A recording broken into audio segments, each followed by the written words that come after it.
तो हमने देखा था पहला क्वेश्चन जो बनाए थे शॉर्ट वीडियो में। अब इसके बाद आते हैं दूसरा पर।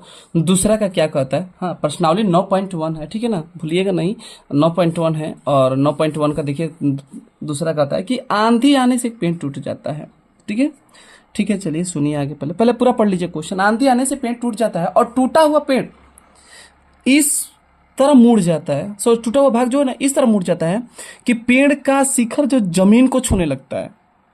ठीक है, और इसके साथ जो 30 डिग्री का कोण बनाता है, और पेड़ के पाद बिंदु जहां दूरी है ना पेड़ के शिखर को जमीन को छूता है वो 8 मीटर है। और ऊंचाई क्या होगी, चलिए हम एक एक करके लैंग्वेज को हमने मैथ में कन्वर्ट करते हैं। चलिए क्या होता है, पहले बोला है कि आंधी एक पेड़ हो गया, बोला है पेड़ है, ठीक है पेड़ हम मान लेते हैं।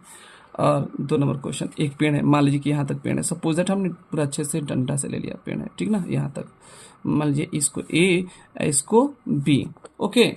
चलिए, और आंधी आने से पेड़ टूट जाता है और जो टूटा हुआ भाग इस तरह मुड़ जाता है कि पेड़ क्या शिखर जमीन को छूता है। आप ही दिमाग लगे कि जब पेड़ टूटता है तो यहाँ से टूटा होगा, सपोज दैट, तो ये टूटा हुआ है चीज, तो वो क्या किया होगा, ऐसे मुड़ गया होगा, ऐसे ही ना मुड़ेगा, ऐसे मुड़ जाएगा। ठीक है, ये जमीन हो गया, जमीन कैसे चल जाइए, ये मुड़ गया ऐसे। आज जो चीज इसका, अगर मान लीजिए कि जो चीज ये मान लीजिए इस पे ओ कर लीजिए, ठीक है, ओ कर लीजिए, बीच में ओ कर लेते हैं, और ये अब सी हो गया होगा, यही ना। चलिए, तो इस तरह मुड़ गया है कि जो आप जो देख रहे बोल रहे हैं ना कि जो यही ना मुड़ा है, मतलब कि ए बराबर ओ सी हो रहा है ना, यही ना भाग बोल रहा है, ओ ए बराबर ओ सी, क्योंकि यही चीज ना मुड़ के गिर गया है, तो उतना ही, भले हमारे फिगर में अलग दिखा रहा है वो अलग बात है। और बोला क्या है कि जो इसके साथ जो शिखर है ना वो 30 डिग्री का कोण बना रहा है, ये 30 डिग्री का कोण बना रहा है। और क्या बोला है क्वेश्चन में, ये बोला भी है, देखिएगा बुक अपने पास रखना होगा तभी तो समझ में आएगा। और बोला है कि 30 डिग्री का कोण बना रहा है और पेड़ के पाद बिंदु, तो पेड़ का देखो पाद बिंदु, ये पाद बिंदु हो गया। आगे बोला है कि पेड़ का पाद बिंदु, अपने से पढ़िएगा, अपने बुक में से पढ़िएगा, बोला कि पेड़ के पाद बिंदु की दूरी जहां पेड़ के शिखर को छूता है, यहां से यहां की दूरी कितना है, 8 मीटर है।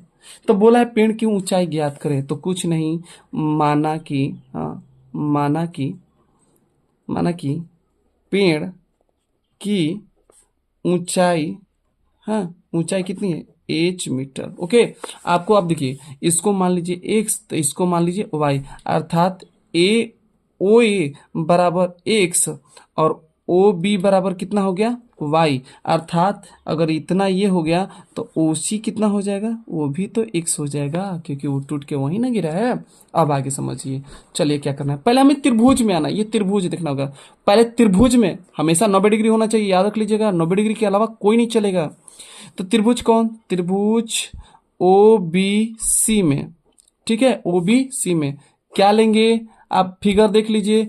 आपको देखिए पहले क्या निकलना है, पहले हमारा y दिया और मतलब ये दिया है बी सी, तो ये दोनों पहले इन दोनों से रिलेशन बनाइए, ये भी है x है क्योंकि ये वाला x आ गया, तो ये y है ना, देख लीजिए यहाँ पर x जो है ये वही x ये होगा।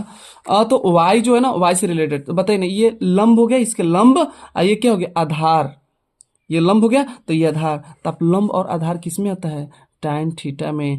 tan थीटा बराबर क्या होता है, लंब बटा आधार, अर्थात लंब बटा आधार का मतलब यही ना करेंगे, क्या करेंगे थोड़ा सा देख लीजिए, तो लंब बटा आधार में क्या आएगा, ओ बी, इसका क्या जाएगा tan, हाँ 30 डिग्री बराबर ओ बी बटा में क्या आ जाएगा, बी सी, यही ना, ओ बी बटा में बी सी।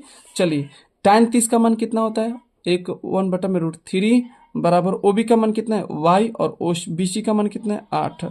अब क्या करते हैं, y को छोड़ दीजिए, इसको यहाँ इससे गुणा कर दीजिए, इसको इससे, तो क्या होगा, y गुने √3 अब बराबर 8, एक में एक से, और y बराबर क्या हो जाएगा, 8/√3, ये हो जाएगा। चलिए ये आपका हो गया कितना, मीटर। चलिए यहाँ पर आपका ये समझ में आ गया होगा। चलिए आगे चलते हैं दूसरे नंबर टॉपिक पे, इसी में थोड़ा सा और पलट लेते हैं, क्या लेते हैं, एक साइड में कर लेते हैं।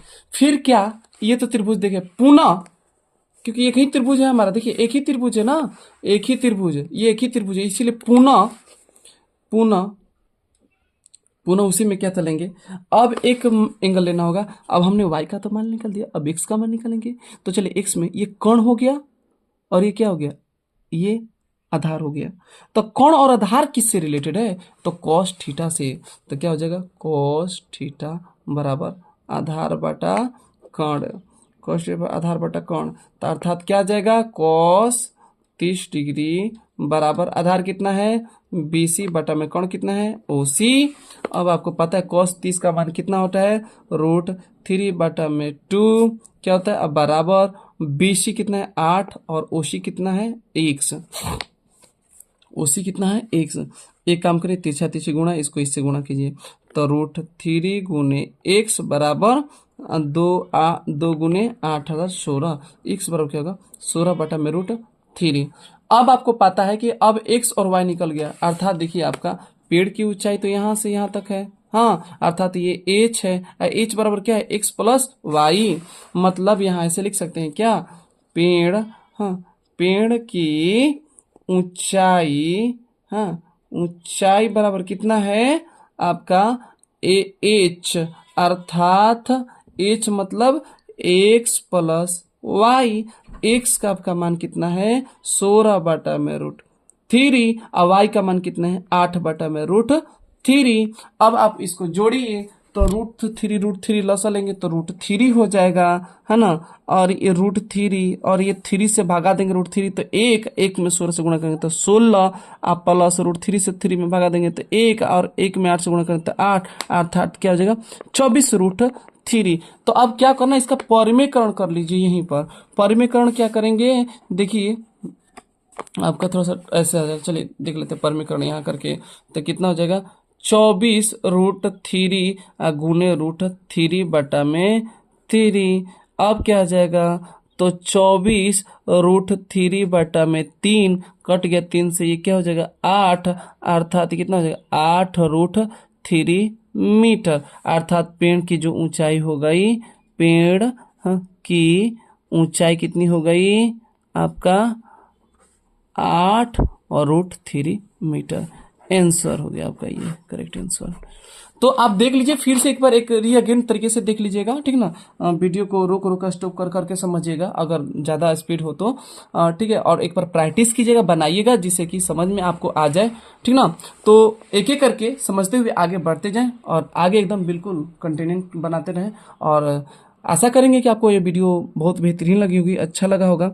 तो जाते जाते लाइक एंड सब्सक्राइब ना करना भूलें, जिससे हमें भी हौसला बढ़ेगा। Thank you for watching video.